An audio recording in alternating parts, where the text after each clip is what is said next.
notice that more vital images are shown, like this frame we're seeing. That's where it starts to show that there would be more effects from the Kamchatka earthquake of 8.8, which triggered this tsunami alert for more than 24 hours. Well, it would have caused. We had already mentioned it here. We were just saying it at that moment.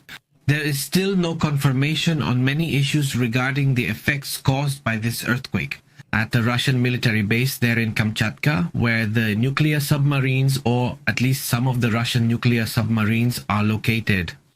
So because of this, there were doubts about how much damage has been done. Obviously, they're not going to confirm that this happened or that happened.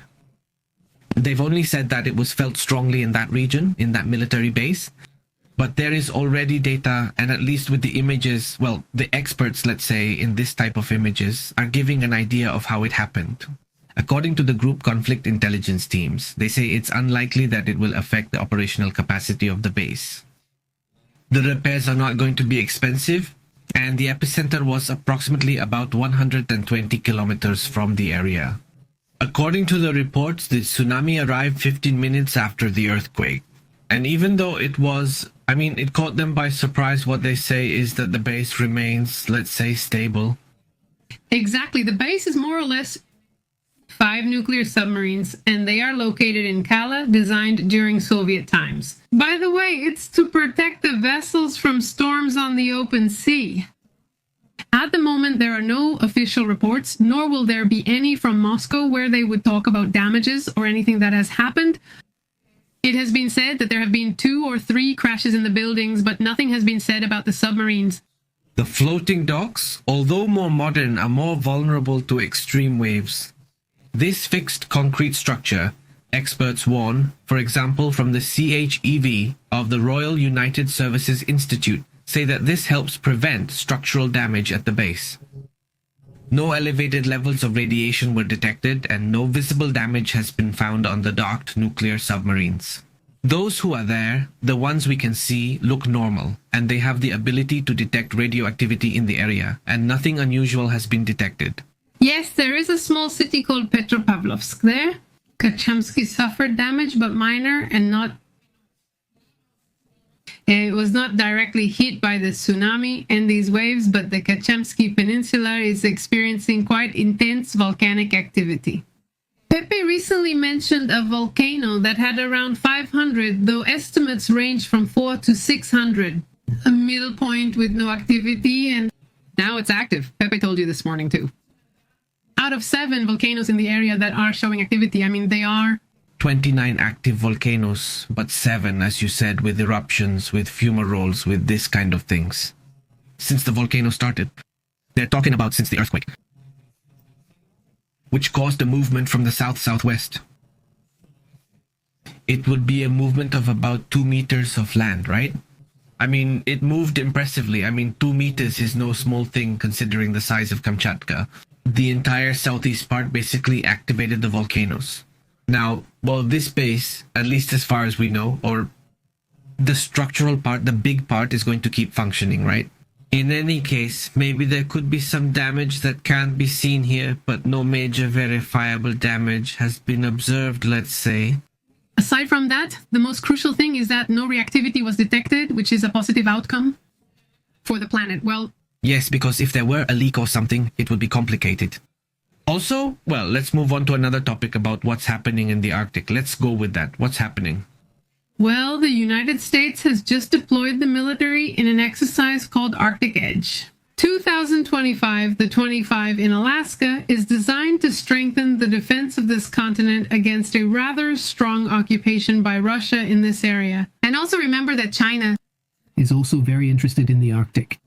Forces from the United States, the United Kingdom, Denmark, NORA, the FBI, and security agencies from Alaska to show that there is unprecedented coordination between civilian, FBI, and military forces in the area.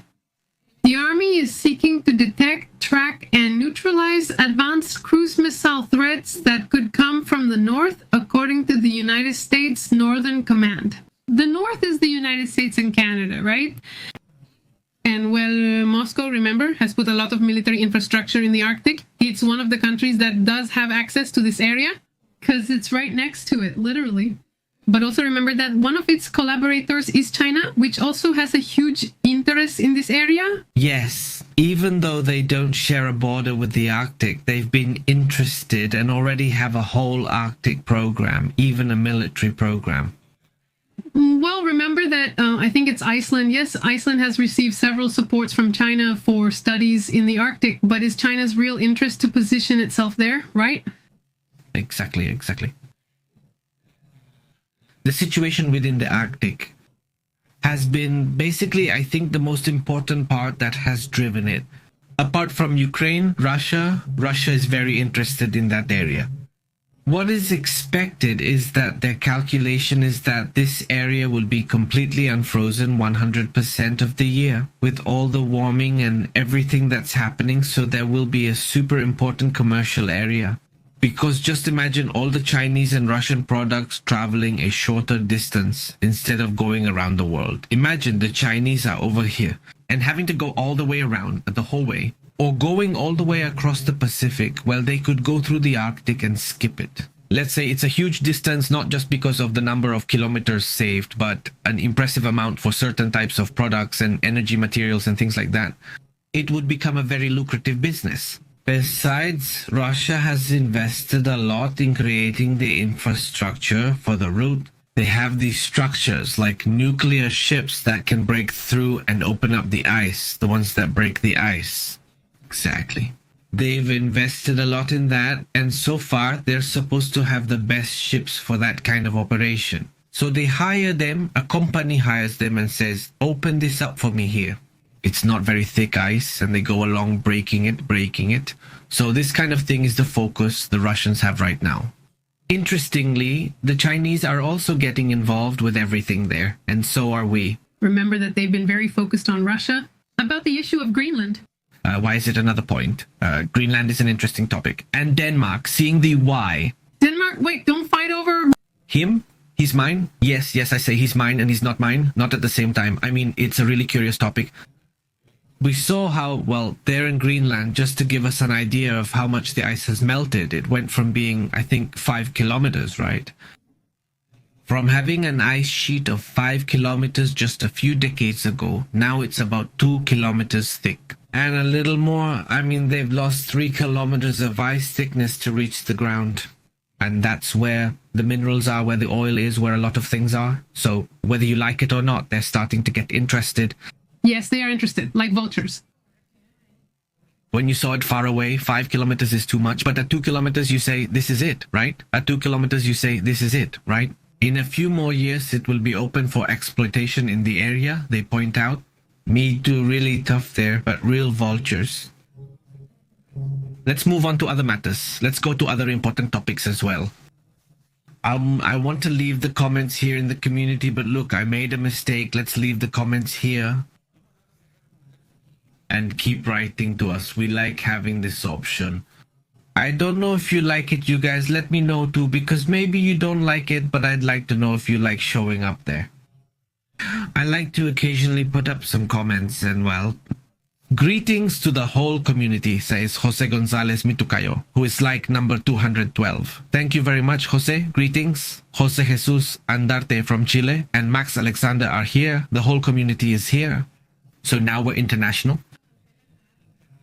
Francisco Arce, how have you been, he says? But if the poles melt, there would be no world, or rather, a different world. Do you recall the film? Better? There wouldn't be. Humans, yes. Well, world, yes. But the world, yes. Well, the world, yes. What's the name of the Kevin Connor movie that's set at sea? Everything is sea, Waterworld?